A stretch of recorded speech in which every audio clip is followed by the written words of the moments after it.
They say the Mississippi River keeps secrets better than any priest ever could. But on that heavy, humid August night in 1847, even those mighty waters couldn't conceal what happened at the Beauregard Plantation, just outside Baton Rouge. 23 witnesses claimed they saw Mrs. Charlotte Beauregard, the wife of Louisiana State Senator Theodore Beauregard, being carried out from the slave quarters at 3 in the morning. Her white nightgown was soaked in something dark that wasn't mud, and her eyes were empty, hollow, as if her very soul had been torn away.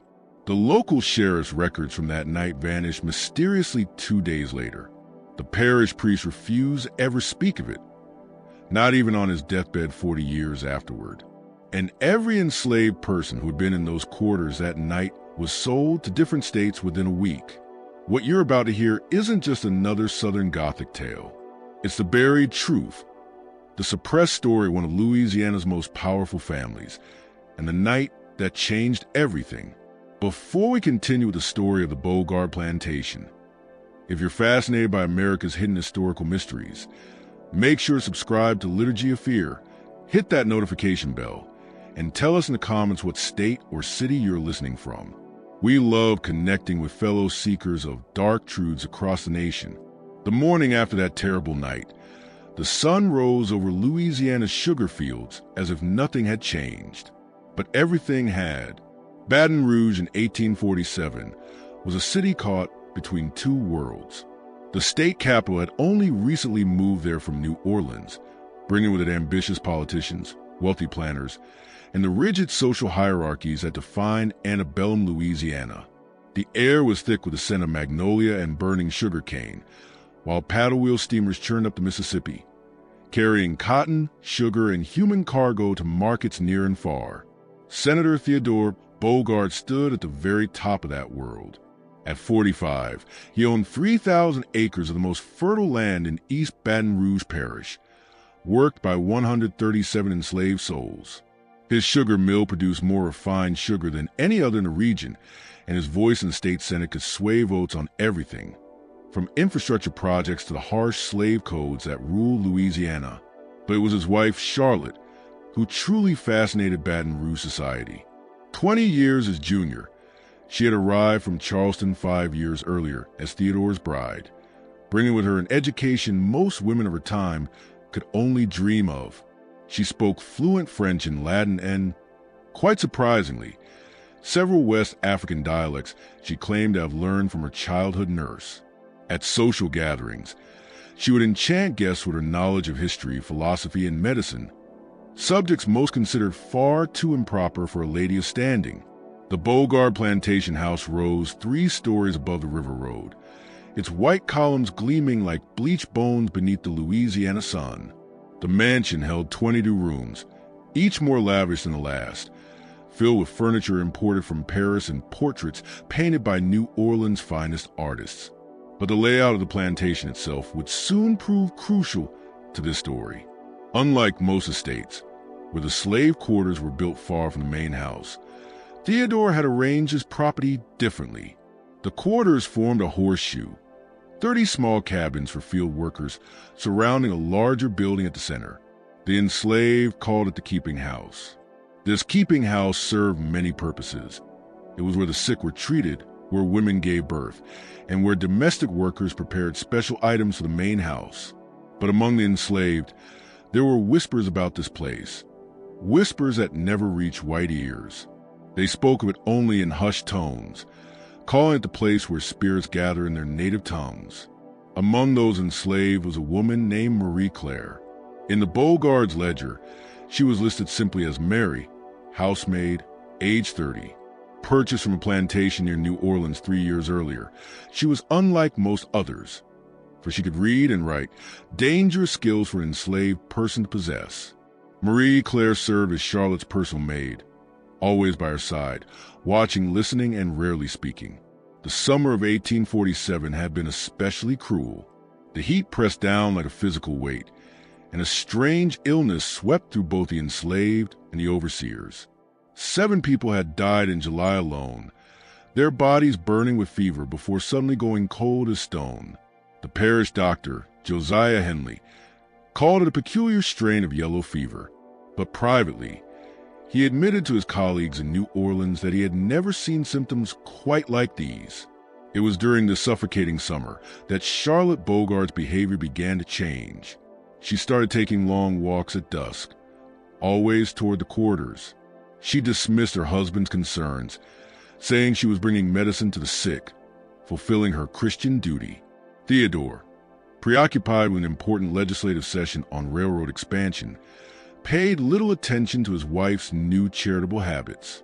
August 15, 1847, the day began like any other on the Bogart plantation, but by nightfall, it would become a date whispered with fear for generations. That evening began with a dinner party. Senator Bogart had invited several influential men to discuss the upcoming legislative session. Judge William Treadwell, plantation owner Charles Dufresne, and Father Bernard Lair from St. Joseph's Cathedral. After dinner, the men retired to Theodore's study, while Charlotte excused herself, claiming a headache. Marie Claire later testified, in the only surviving statement before her own disappearance, that Charlotte did go to her room, but seemed deeply unsettled. She paced back and forth, muttering words in a language Marie didn't recognize. Around 11 o'clock, Charlotte dismissed her maid for the night, something she had never done before. What happened next comes from multiple accounts, though the details remain maddeningly inconsistent. The overseer, Jonas Hartley, reported seeing Charlotte walking toward the quarters at 11 o'clock, dressed in her white nightgown and carrying what appeared to be a leather satchel. He later claimed he called out to her, worried for her safety, but she didn't respond, moving instead with an unnatural purpose, as though invisible strings were pulling her forward. That night, the slave quarters were anything but quiet. Samuel, a field hand whose cabin stood closest to the keeping house, told investigators, before it was hastily sold to a plantation in Texas, that he heard singing coming from inside the building, but it wasn't the familiar hymns or work songs that often fill the nights. It was something older, something primal. The rhythms made the very air seem to vibrate. Inside the keeping house, Celia, the plantation's midwife, was tending to a young woman named Aline, who had fallen ill with that same mysterious fever. According to Celia's account, given years later to a traveling northern journalist under the promise of anonymity, Charlotte appeared in the doorway at exactly midnight. Her leather satchel was now bulging with unseen contents. She looked like Mrs. Charlotte, Celia recalled, but she didn't move like her. Her feet barely touched the ground. And her eyes, Lord help me, her eyes were rolled back, all white. But somehow she moved like she could still see everything. Charlotte then spoke to those gathered. In perfect Yoruba, a West African language none of them had ever heard her speak before. She opened the satchel and removed several items that Celia refused to describe, saying only that they were things that shouldn't exist in a Christian world. The ritual, for that's what witnesses insisted on calling it, no matter how hard investigators tried to frame it otherwise, lasted 3 full hours. The keeping house grew oppressively hot, condensation running down the walls, as if the very building itself were sweating. The singing grew louder, building into a haunting call and response rhythm that seemed to rise on the ground beneath their feet. Then, at precisely 3 in the morning, everything stopped. The silence was so complete, Samuel said, that he could hear his own heartbeat from 30 feet away. Then came the scream, not from Charlotte, but from somewhere deep within the walls themselves. The door of the keeping house burst open, and Charlotte stumbled out. Her nightgown was no longer white. It was stained in patterns that looked deliberate, almost like writing in a language no one could recognize. She collapsed into dirt, convulsing violently. That's when Judge Treadwell, roused by the commotion, arrived with Senator Bogart and the other men from the dinner party. What they saw, they would never fully understand, a sight that defied the world they believed they controlled. The aftermath of that night became a masterclass in Southern society's ability to bury uncomfortable truths beneath layers of decorum, silence, and selective memory. Charlotte was carried back to the main house, where Dr. Henley was urgently summoned. His medical notes, found decades later in his grandson's attic, paint a disturbing picture. Charlotte's body temperature swung wildly, one moment burning with fever, the next as cold as a corpse. Strange markings appeared on her skin. Not wounds, exactly, but symbols that seemed to rise from beneath the flesh itself. Symbols that hurt to look at directly. Most disturbing of all, she spoke without pause for 3 days. Not in English, not in French, and not in any language the doctor could identify. Senator Bogard acted quickly to contain the scandal. Every enslaved person who had been in the keeping house that night was sold within a week, scattered across Texas, Mississippi, Alabama, and Georgia. The keeping house itself was burned to the ground, officially blamed on a cooking fire. The overseer, Jonas Hartley, was dismissed with generous severance and a stern warning never to speak of what he'd seen. But secrets, like water, always find a way to seep through soil. Within Baton Rouge's enslaved community, whispers began to circulate. They spoke of Charlotte not as a victim, but as someone who had been seeking something in those quarters. Some claimed she had been visiting in secret for months, learning from an old woman named Mama Shara, brought from Haiti years earlier, who was said to possess knowledge older than Christianity itself. Mama Shara had died 2 weeks before that fateful night, but it wasn't the fever that took her. She had simply announced one morning that her time had come, laid down in her cabin, and stopped breathing as the sun set. Charlotte had been there when it happened, the only white person Mama Shara allowed near her in those final hours. Father Lair, the priest who had been called to administer last rites to Charlotte, though she survived, making them unnecessary, left behind only one written account of that night. In a letter to the Archbishop of New Orleans, later discovered in the Vatican archives a century later, he wrote, "What I witnessed defies all theological explanation. Mrs. Bogard spoke of things no Christian woman should know. The true names of angels absent from Scripture, rituals practiced before the Great Flood. And most disturbing of all, she described in perfect detail the contents of sealed church documents that have never left Rome. When I pressed her on how she knew these things, she only laughed and said, 'The old gods never left, Father. They just learned to wear new faces.'" The church acted swiftly. Father Lair was transferred to a remote parish in northern Louisiana, where he spent the rest of his life in near isolation, refusing to speak of the Bogard Plantation, even on his deathbed. Meanwhile, Charlotte's recovery was nothing short of miraculous, or perhaps suspicious.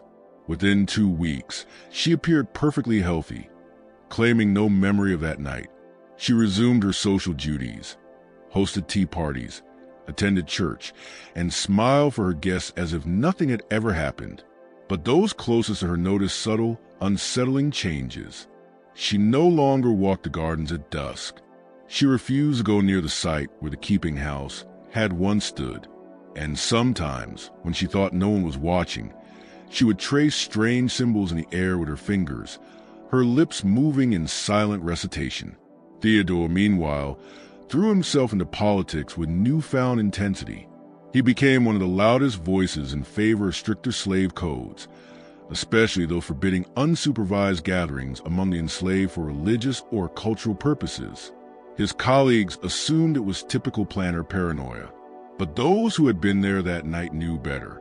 3 months after the incident, in November of 1847, a stranger arrived in Baton Rouge. He introduced himself as Professor Augustus Breener from Harvard College, claiming to be researching Southern agricultural practices, but his true interests lay elsewhere entirely. Professor Augustus Breener was a peculiar man, tall, gaunt, and unsettlingly observant. His sharp eyes seemed to catalog everything they saw. After arriving in Baton Rouge, he took a room at the St. Charles Hotel and began making quiet, deliberate inquiries about the Bogard Plantation. His questions were careful, almost polite, but their focus betrayed a deeper purpose. He wanted to know about the layout of the slave quarters, the names and fates of those who had been sold, and most of all, the mysterious details of Charlotte Bogard's life before her marriage. What Breener uncovered would have destroyed the Bogard family's reputation had it ever become public. Charlotte's maiden name, he learned, was Charlotte Drayton, a member of one of Charleston's oldest and most respected families. But the Draytons carried a shadow that stretched back centuries. In 1693, one of their ancestors, Elizabeth Drayton, had been accused of witchcraft. She escaped trial only after several witnesses mysteriously recanted their testimonies. Though the family kept their social standing, whispers followed them through generations. Even more troubling, Breener discovered that Charlotte had spent 2 years in Paris before her marriage, supposedly to complete her education. But the prestigious finishing school she claimed to attend had no record of her. Instead, Breener traced her to a modest boarding house in the Latin Quarter, where she had fallen in with a circle of scholars who studied ancient texts, men and women who described their work as natural philosophy, a polite term for what many would have called the occult. Among Charlotte's associates was a Haitian scholar named Jean-Baptiste Dessalines, no relation to the revolutionary leader. Dessalines had fled to France after the Haitian Revolution, bringing with him a vast collection of pre-Columbian artifacts and manuscripts describing spiritual traditions that predated European colonization. He vanished without a trace in 1844, the same year Charlotte returned to America. His entire collection disappeared with him. Breener's search led him next to James Colton, a former overseer at a Drayton plantation who had been present the night of the Bogard incident. He found Colton drinking heavily in a tavern in Port Allen, where liquor loosened his tongue just enough to reveal what others had been too terrified to say. There was something in that keeping house, Colton slurred, his glass trembling in his hand. Not just people, something else. Mrs. Charlotte. She brought it with her in that satchel, and when she opened it, God help me, I saw things moving that shouldn't have been able to move. Like pieces of the night itself had come alive. 2 days later, Colton was found dead. The official cause was alcohol poisoning, but the look frozen on his face told another story. He had died in absolute terror. Breener's most significant discovery came from an unexpected source, Marie Claire, Charlotte's former maid. Officially, she had been sold to a plantation in Georgia. In truth, she had never left Louisiana. She had been hidden by a network of free people of color in New Orleans. And when Breener finally found her, she was willing to talk, for a price. According to Marie Claire, Charlotte had been preparing for that August night for months. She had been collecting specific materials, soil from certain parts of the plantation, water drawn from the Mississippi at precise times, and, most disturbingly, personal items from each enslaved person who would be in the keeping house that night. She knew their true names, Marie explained. Not the ones written in the ledgers, but the names their mothers gave them, the names they never spoke aloud. Marie said Charlotte told her she needed to complete the circle that was broken. When Breener asked what circle she meant, Marie's expression changed. Her voice dropped to a whisper. The circle between the old world and the new, she said. Between the living and the other things. She said the land was sick because the connections had been severed, and only by restoring them could the fever be stopped. And indeed, the strange fever that had plagued the parish vanished completely after that August night. Not a single new case was reported. Those who had been ill recovered almost overnight. It was as if whatever had caused the sickness had been appeased. As November turned to December, the Bogard plantation began to unravel, quietly, invisibly, while the outside world remained unaware. Senator Bogard started suffering from violent nightmares that left him screaming in his sleep. But these were not ordinary dreams. According to his longtime valet Marcus, Theodore would speak during these episodes, in voices that were not his own. Sometimes, it was a voice of an old woman speaking in Creole. Other times, a child reciting numbers in Latin. And once, horrifyingly, multiple voices speaking through him at once. Master Theodore would wake up with scratches on his arms, Marcus later told investigators. Deep ones, like fingernails, but his own nails were trimmed short, and the scratches, they made patterns. letters, maybe, but in no alphabet I've ever seen. Charlotte comforted him, but her methods were strange. She would lean close and whisper in his ear, words in a language no one recognized. And each time, Theodore would fall into a deep, death-like sleep lasting exactly 12 hours. During these unnatural sleeps, his body temperature would drop so low that frost formed on the bedroom windows. In Louisiana, in December, outside, the newly purchased enslaved workers began to speak of strange happenings. Tools would move on their own in the fields. The earth in certain spots was warm to the touch, even on cool mornings. And at night, they swore they could hear singing, the same eerie call and response patterns that had filled the air the night of the ritual. But now, there were new elements, things no one could explain. Workers reported seeing Charlotte in places where she couldn't possibly be. Joshua, a field hand from Virginia, claimed he saw her standing motionless in the middle of a cotton field at noon, facing the sun, arms outstretched, her dress fluttering slightly in the heat. When he blinked, she was gone. 20 minutes later, house servants confirmed she had been in the parlor all morning, hosting a quilting circle with other plantation wives. These double sightings became more frequent. Charlotte began appearing in 2 places at once. She would be seen resting quietly in her bedroom, while others swore they saw her drifting through the slave quarters. She'd sit at dinner beside Theodore, yet at that very same hour, witnesses claimed she was kneeling at Mama Shera's grave in the cemetery. Each time, those who saw were certain of what they'd witnessed, and each time, there was undeniable proof that Charlotte had been somewhere else entirely. Professor Breener, who had taken to spending his nights buried in the archives of St. Joseph's Cathedral, uncovered something that tied these strange events to a much older pattern. Among the brittle church records, he found accounts of similar manifestations stretching back to the founding of Baton Rouge itself. Every few generations, it seemed, a woman would emerge who the ancient text described as a bridge between worlds. These women always appeared during moments of deep spiritual unrest, when the balance between life and death, the seen and the unseen, had fractured. Their actions, whether by choice or possession, always seemed to restore some kind of equilibrium. But the cost was always identical: insanity, disappearance, or death within 7 years of their first manifestation. Tracing the pattern backward, Breener found names that time had nearly erased. In 1791, there was Marie Thibodeau, a French Creole woman who inexplicably knew the locations of mass graves from a slave rebellion that had been buried, both literally and historically.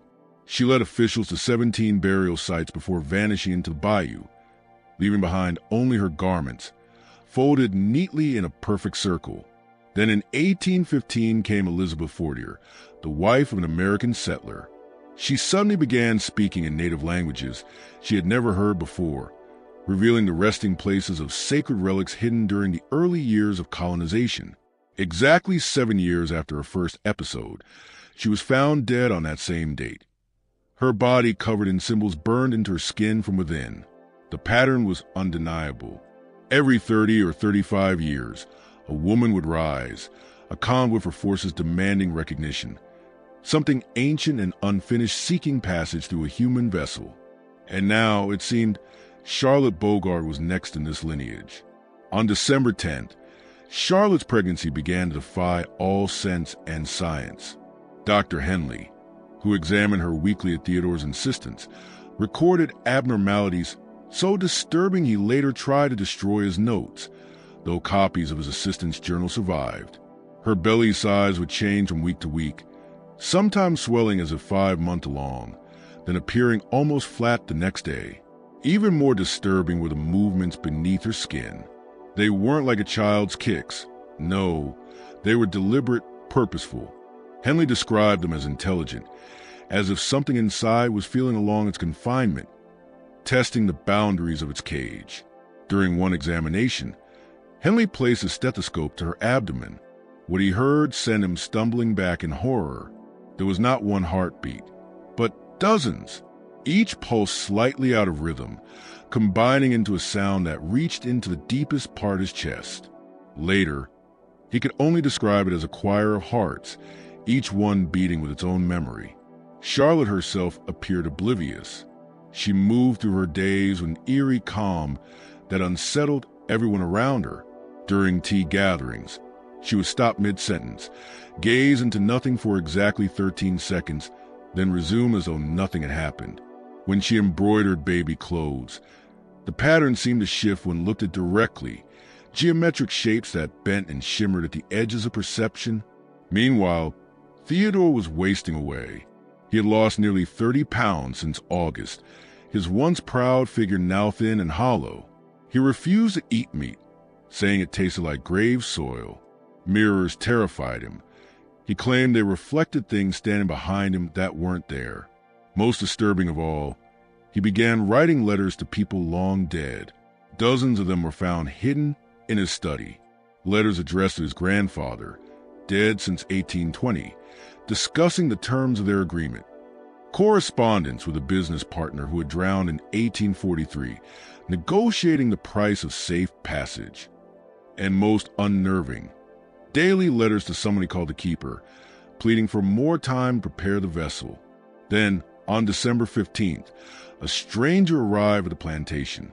She called herself Madame Celeste Arsenault, claiming distant kinship to Charlotte's family in New Orleans. She was elderly, perhaps 70, her face half hidden behind a black veil.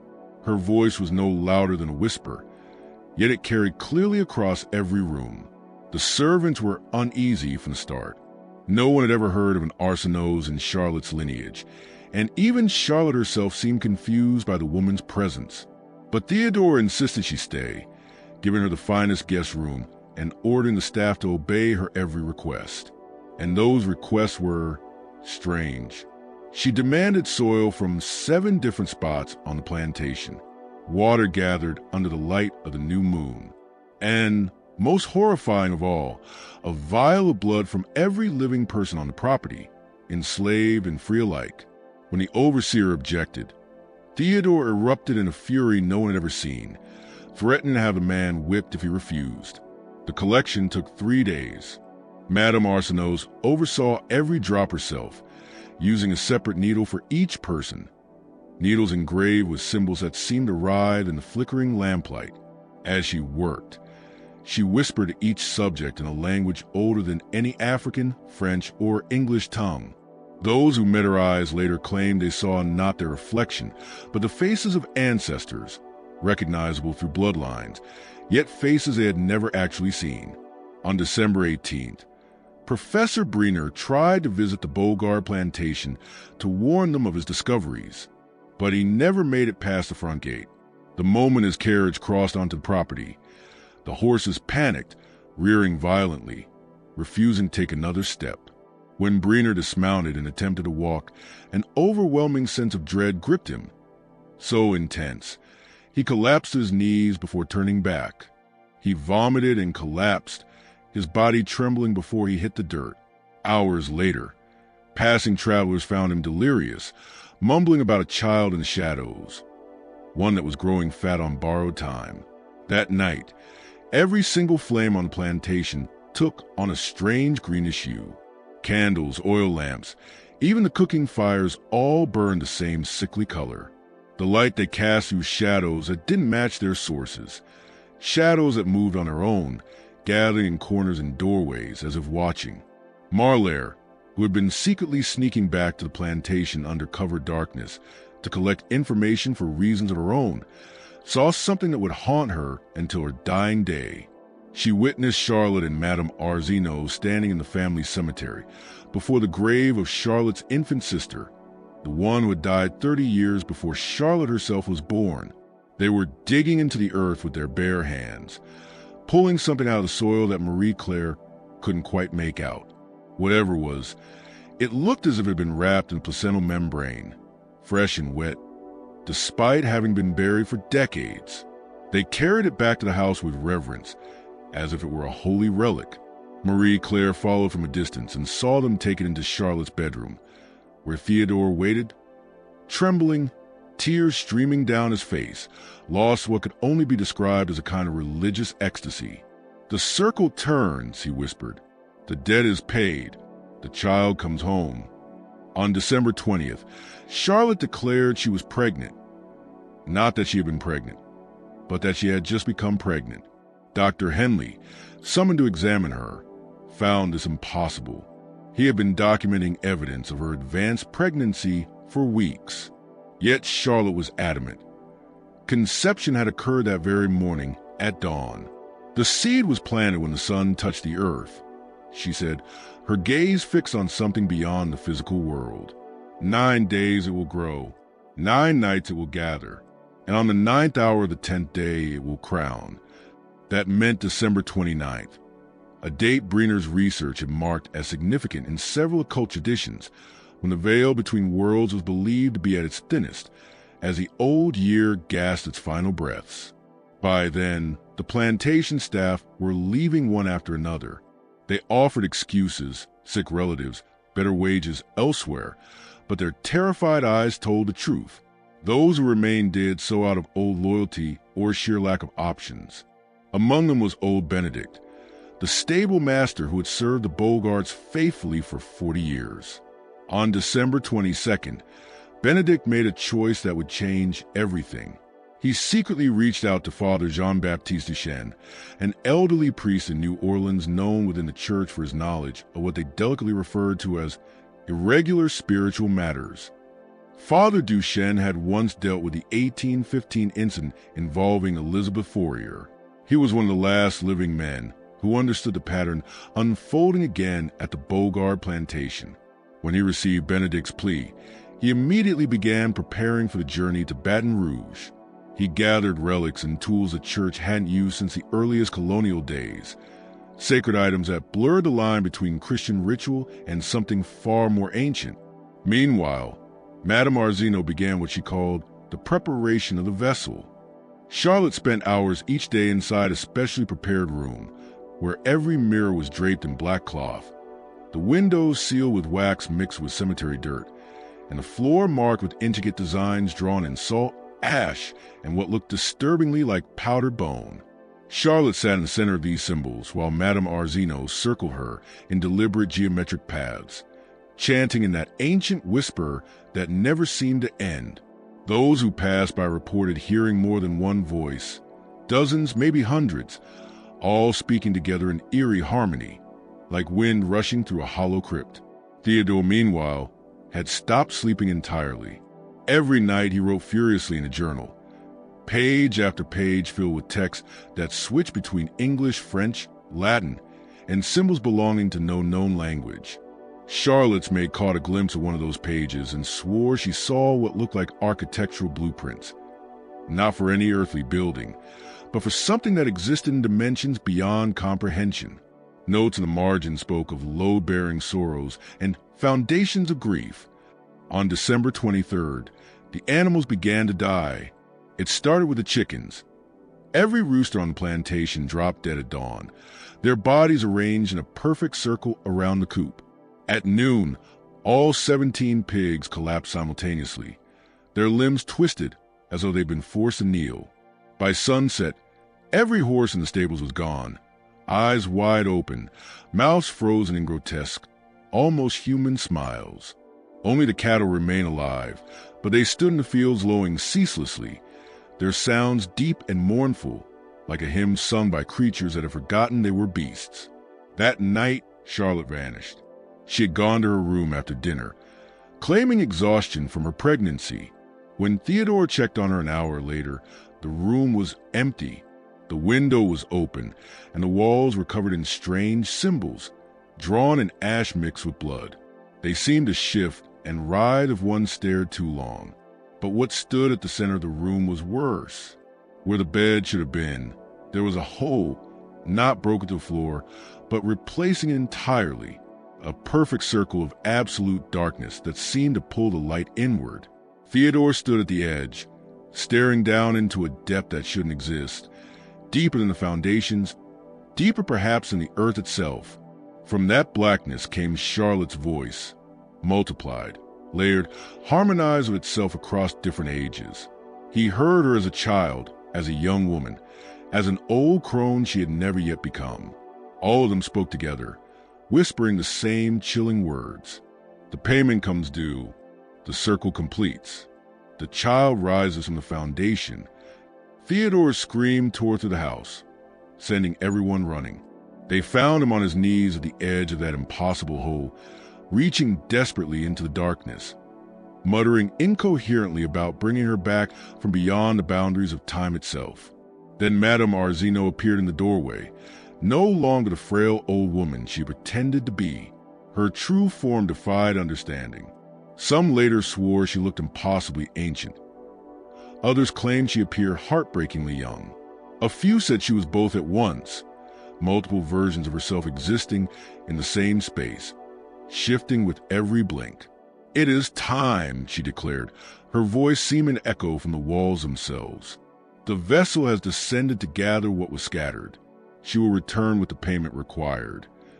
A search party was quickly assembled, though half the men refused to join after hearing Charlotte had last been seen near the ruins of the old keeping house. Those who did go, Theodore, Dr. Henley, Judge Treadwell, and 4 overseers, armed themselves not only with rifles, but with crosses, bottles of holy water, and iron horseshoes. None of them could have said exactly what they expected to face. Charlotte's trail was easy to find. Her bare feet had left prints in the dirt, but they weren't right. The tracks overlapped. Small footprints, then larger ones, some belonging to a child, others to a grown woman, and even the slow, shuffling impressions of an elderly gait. It was as though every version of her, every age she had ever been or would ever become, was walking the same path at once. The trail led directly to the keeping house ruins.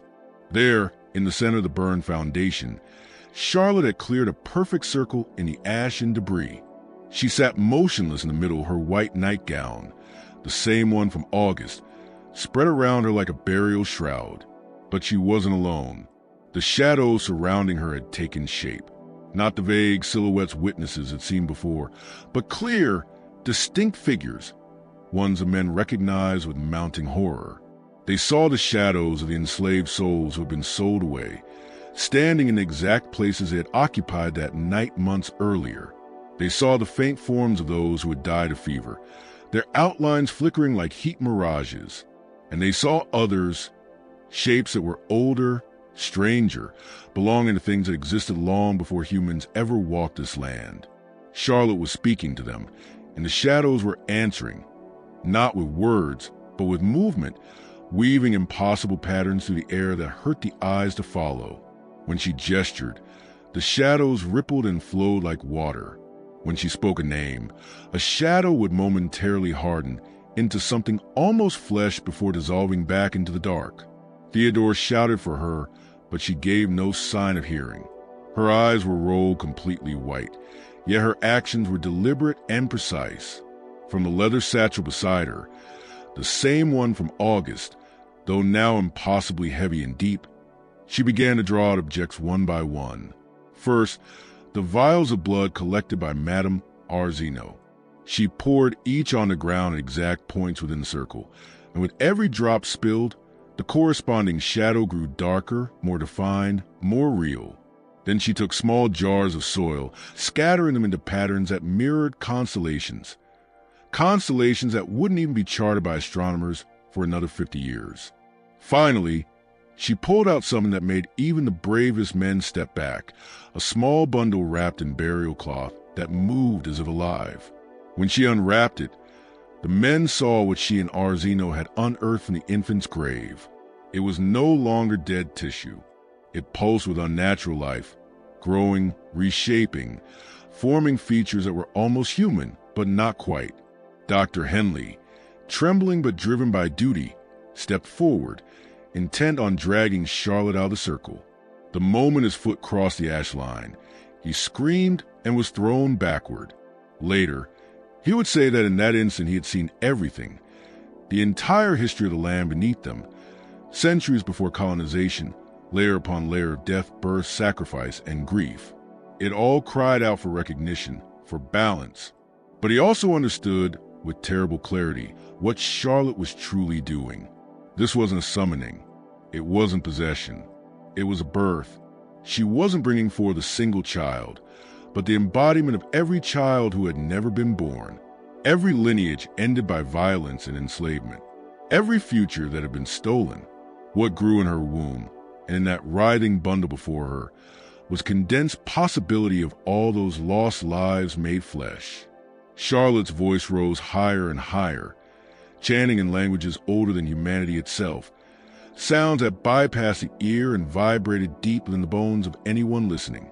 The shadows spun faster, swirling around her in a tightening storm of black wind. Leaves, dust, even stones were pulled toward the vortex. In desperation, Theodore drew his pistol and aimed at his wife. But before he could fire, Charlotte's eyes focused on him. Clear, calm, filled with unbearable sorrow and understanding. "It's already done, Theodore," she said softly, her voice echoing from everywhere at once. "The payment has been made. The circle is complete. The land will have what it's owed." Her body convulsed violently. She screamed, not from pain, but from something that sounded disturbingly like pleasure.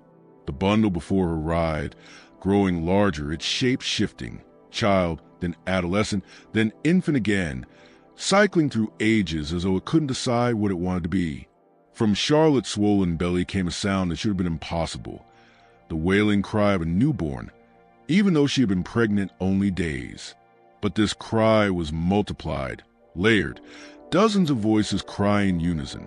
The shadows rushed inward, collapsing toward her in the bundle, drawn like iron filings to a magnet. They poured into her body, through her skin, through her eyes, through the cloth, merging with the living mass in front of her. The very air seemed to scream as reality twisted to contain something that was never meant to exist. Judge Treadwell, paralyzed with horror, finally moved. He fumbled at his coat, pulling out a small silver flask of holy water that Father Lair had pressed into his hand months earlier. He hurled it toward the circle, and where it struck, the very earth seemed to shudder. Steam rose from the ground, and within that mist they all saw visions, flashes of something ancient unfolding before them, fragments of a ritual begun countless generations ago, a vast working so intricate that no single human mind could ever grasp its entirety.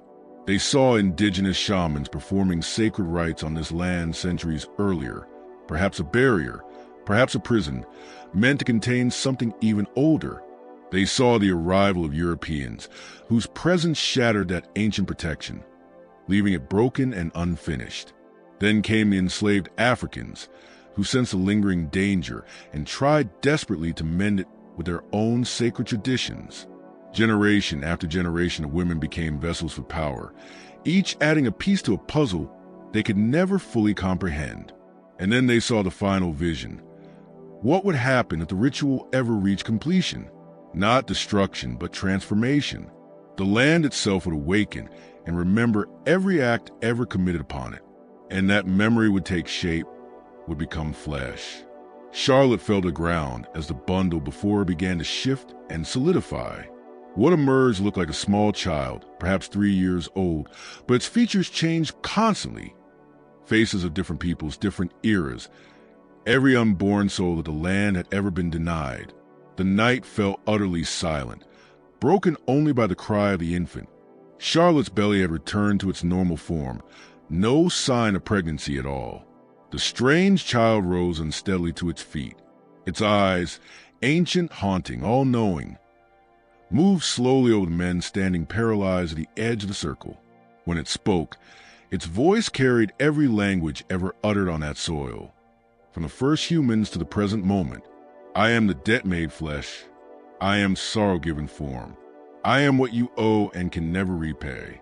I am here to remember, and in remembering, to balance the scales. Theodore collapsed to his knees, sobbing. The child approached him and laid a hand upon his shoulder, at once baby-soft and ancient as time, and whispered something in his ear. Whatever it said made him scream in pure, soul-deep agony. And then, as suddenly as it had begun, everything stopped. The child dissolved like morning mist. The shadows returned to normal, and Charlotte lay unconscious in the center of the circle, breathing but still. Every man present had aged visibly, their hair now streaked with gray, their faces etched with new lines, as if years had passed in mere minutes. They carried Charlotte back to the house, where she slept for 3 days. During that time, impossible things began to happen across the plantation. Every mirror in the great house cracked at once, but the fractures formed intricate maps, routes that would later be recognized as paths of the Underground Railroad, though historians would not discover them for another century. Every book in Theodore's vast library rearranged itself, not by alphabet or topic, but by some hidden logic tied to the emotional weight of the words inside. Most unsettling of all, every enslaved person on the property dreamed the same dream. A child wandering through quarters, touching each cabin door, leaving behind crimson handprints, visible only in the dream, gone upon waking. Yet with each touch came something more, a flood of knowing. Those touched in the dream awoke with knowledge they had no way of possessing. They knew the true names of ancestors sold away long ago. They knew where scattered family members lived across the South. They knew which overseers could be trusted and which hid violence behind false smiles. Most importantly, they sensed that something deep and unseen had shifted, that the balance of power on the plantation had quietly, irrevocably changed. On the third day, Charlotte awoke as though from a peaceful sleep, with no memory of the past 6 months. She remembered nothing of the August night, the strange pregnancy, or the Christmas Eve ritual. Dr. Henley examined her and found no sign she had ever been pregnant, though he alone noticed the unmistakable signs that her body had once carried and delivered children many times, not once. Madame Arsenault was simply gone. Her room looked untouched, as though no one had ever lived there. When Theodore tried to recall her face, he found he couldn't, not truly. All he could remember was the overwhelming sense of standing in the presence of something vast and ancient that had only borrowed human form for a brief time. Father Duchesne arrived from New Orleans on December 30th. Too late to prevent what had happened, but perhaps in time to understand it. What he discovered at the Beauregard plantation convinced him that something extraordinary had taken place. Not a haunting, not possession, but what he would later describe in sealed Vatican records as the balancing of a spiritual ledger. "The land remembers," he wrote in his report. "When great injustices are committed, that memory seeks a voice. It will find vessels through which to speak, whether willing or not. What occurred here was not evil in the pure sense, but a reckoning, an enforced acknowledgement of debts that can never be repaid." The aftermath was immediate. Within a week, Theodore freed every enslaved soul on his plantation. He gave them land and money, earning the hatred of other planters who could not understand why. But Theodore would never explain. He only said he had seen the true cost, written in shadow and in blood, and could no longer bear to profit from it. Charlotte lived another 5 years, seemingly in good health, save for one strange affliction. She could no longer stand the dark. She needed lamps or candles burning through the night, and if ever the lights went out, she would wake screaming about the child in the shadows trying to return to her. But there were other changes, quieter ones. She began to know things no one could have told her. She spoke languages she had never studied, African dialects, indigenous tongues that had been extinct for generations. She could sense where every unmarked grave lay for miles around. She knew the true names of those who had been renamed by traitors, names thought forever lost. Charlotte began using this strange knowledge in secret. She sent anonymous letters to families, telling them where to find their stolen relatives. She left small packages at crossroads. Inside the small packages she left at crossroads were documents, proof of land ownership stolen from indigenous peoples generations earlier. And when Charlotte passed enslaved individuals in town, she would whisper certain words to them, phrases that seemed to grant power over their masters in ways no one could explain, yet none could deny their effect. Meanwhile, Theodore spiraled into a kind of functional madness. He still carried out his duties as a senator, but his mind turned toward strange and radical ideas. He began drafting legislation that came from nowhere, Bills proposing reparations for enslaved people, laws to restore lands to indigenous tribes, policies that would have completely overturned the power structure of the antebellum South. His peers dismissed him as a lunatic, but the proposals he entered into the congressional record would later seem hauntingly prophetic, foretelling reforms that would not appear for another century. After his death, Theodore's private journals revealed his true torment. He wrote obsessively about the child, not a literal one, but a being caught between worlds, neither fully real nor entirely symbolic. He claimed it visited him nightly, showing visions of what the South might have become had different choices been made. Futures now lost, yet lingering like ghosts in the realm of possibility. The child grows stronger, one entry read. Not in body, for it has no fixed form, but in influence. It whispers to sleepers. It forces the guilty to dream of their crimes. It plants seeds of change in minds that thought themselves unmovable. The child is revolution made flesh, justice given voice. The future reaching back to reshape the past. Professor Breener, who had barely survived his collapse at the Plantation gates, devoted the rest of his life to understanding what had happened. His research led him to a chilling realization. The ritual at the Bogard Plantation was not an isolated event, but part of a vast and interconnected pattern. He uncovered evidence of 17 other plantations across the South where similar occurrences had taken place between 1845 and 1850. In every case, the circumstances matched: a white woman of unusual education, ties to enslaved people versed in African spiritual traditions, celestial alignments, and ceremonies meant to heal something wounded within the land itself. Even more astonishing, Breener found signs that these incidents were connected, a vast spiritual network stretching across the South. Each ritual acted as a node in an immense web of power. And when the final node was awakened at the Bogard Plantation on Christmas Eve, 1847, something fundamental in the spiritual fabric of America shifted forever. The land remembers, Breener wrote in his final paper, a manuscript rejected by every academic journal, but preserved among his personal belongings. The land remembers every drop of blood spilled upon it, every life cut short, every future erased. And sometimes, when the burden of that memory becomes too great, the land finds a way to speak. What occurred at the Bogard Plantation was not supernatural. It was natural in the deepest sense, the unavoidable result of trying to build a civilization upon human suffering. The Bogard Plantation never recovered. Within 6 months, the sugar crops failed entirely.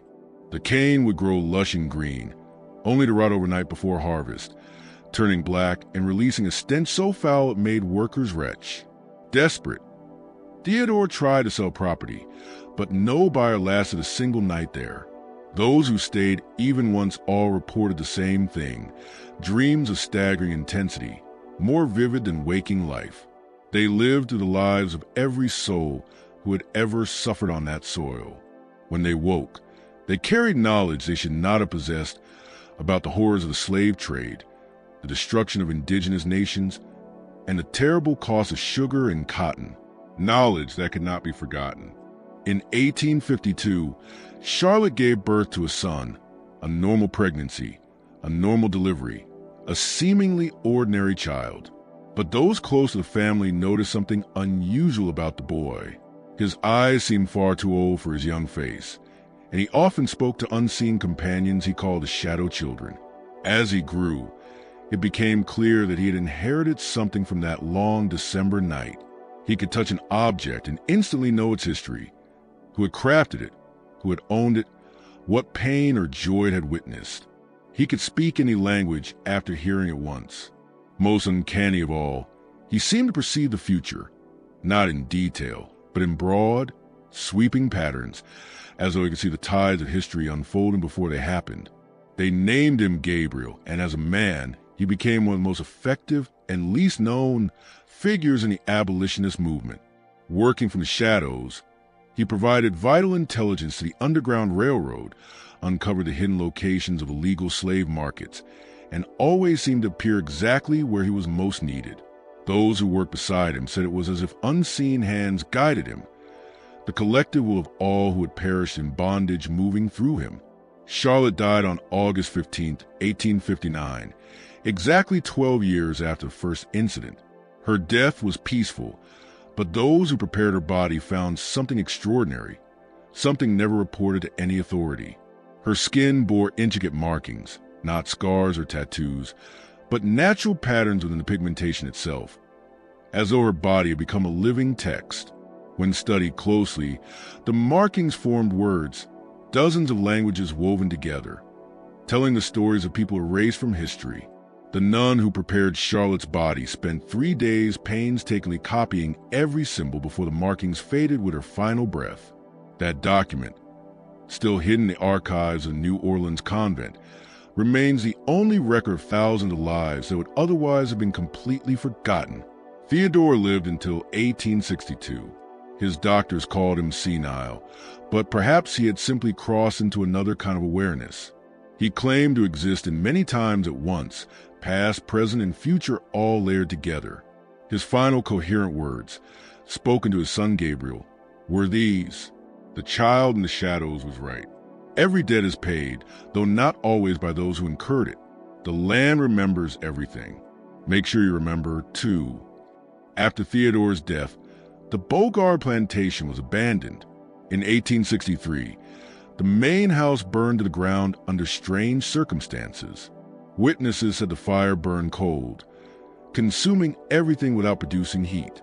For a century after, nothing grew on that ground except one mysterious kind of flower, blood-red blossoms no botanist could ever identify. They appeared only twice a year, August 15th and December 24th. The spot where the keeping house once stood became known as the Remembering Ground. Formerly enslaved people would travel hundreds of miles to stand there, saying the earth itself helped them remember names, faces, and families that slavery had tried to erase. Well into the 20th century, locals reported hearing singing from that field on certain nights. Not ghostly, not mournful, but strong, defiant.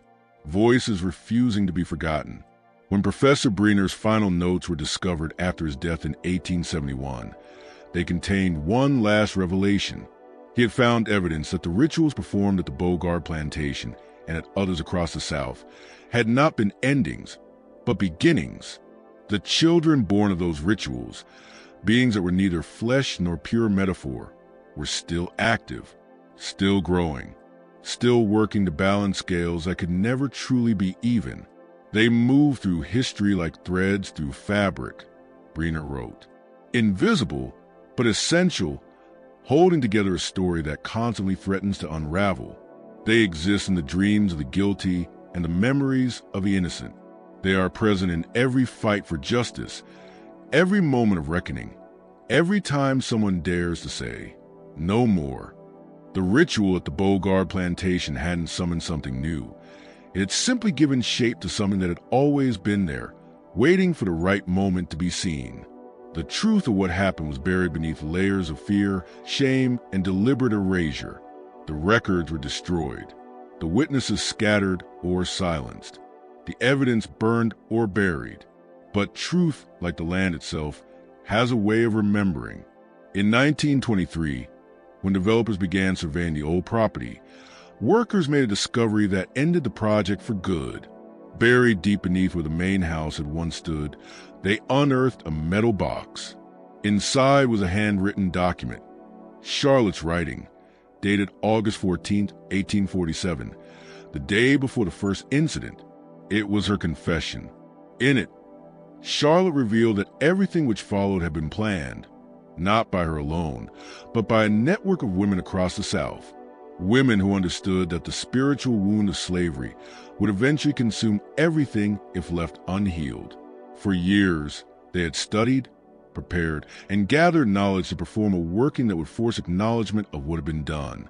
"We do not act from hatred," Charlotte wrote, "but from necessity. The land cries out with the blood of the innocent. The future cannot rise upon a foundation of unacknowledged horror. What we unleash tonight will not be pleasant, but it will be true.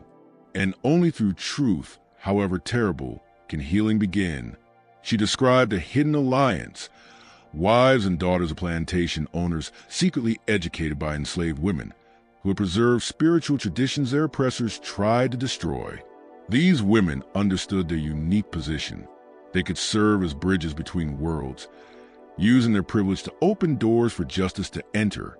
History will not remember us kindly. If it remembers us at all, Charlotte admitted, we will be called hysterical, possessed, or mad. But we know who we are. We are midwives to a terrible birth, servants of a justice beyond our understanding. The children we bring forth are not ours.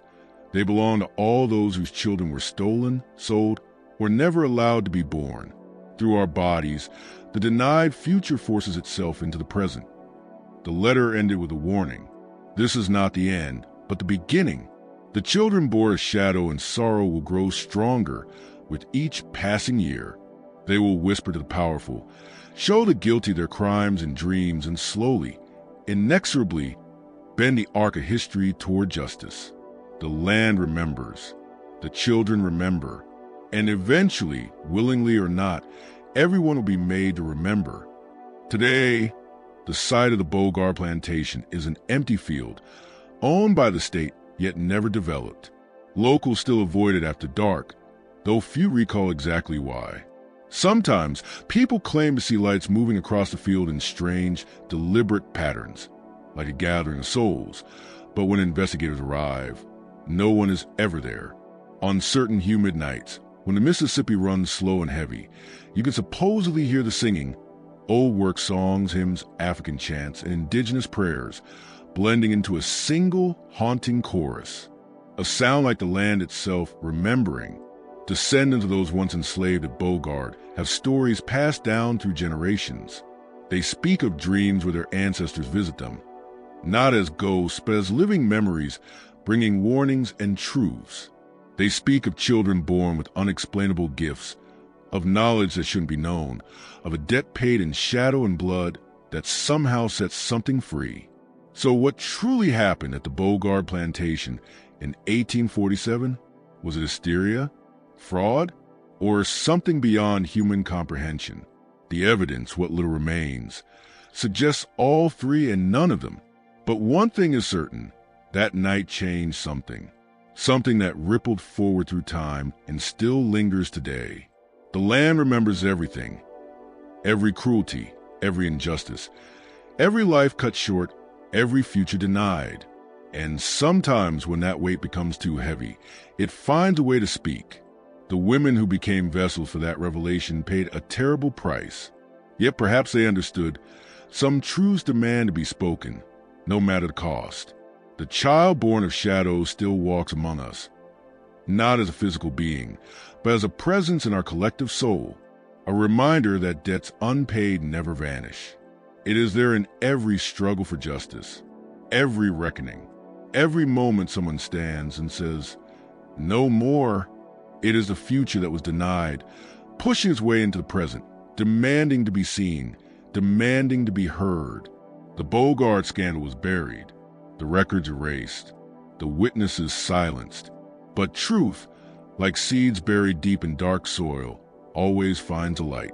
And in that light, we glimpse not only the horror of what was, but the possibility of what still might be. A world where the land's memory is honored, where the children of shadow are acknowledged, and where at long last, the circle can finally be complete. So what do you think? Was Charlotte a victim of forces beyond her control, or a willing participant in something that should have stayed buried?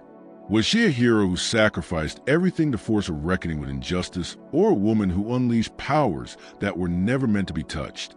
Share your thoughts below. If this story sent chills down your spine and made you question the histories buried beneath your feet, subscribe to Liturgy of Fear for more forbidden tales and suppressed truths from America's darkest corners. Hit the notification bell so you never miss what they don't want you to hear. And remember, not every mystery should be solved. Some secrets stay buried for a reason, but sometimes those secrets refuse to stay down. And when they rise, they bring a reckoning that can reshape the world. Until next time, keep your lights burning bright and listen carefully to the stories the land itself is still trying to tell.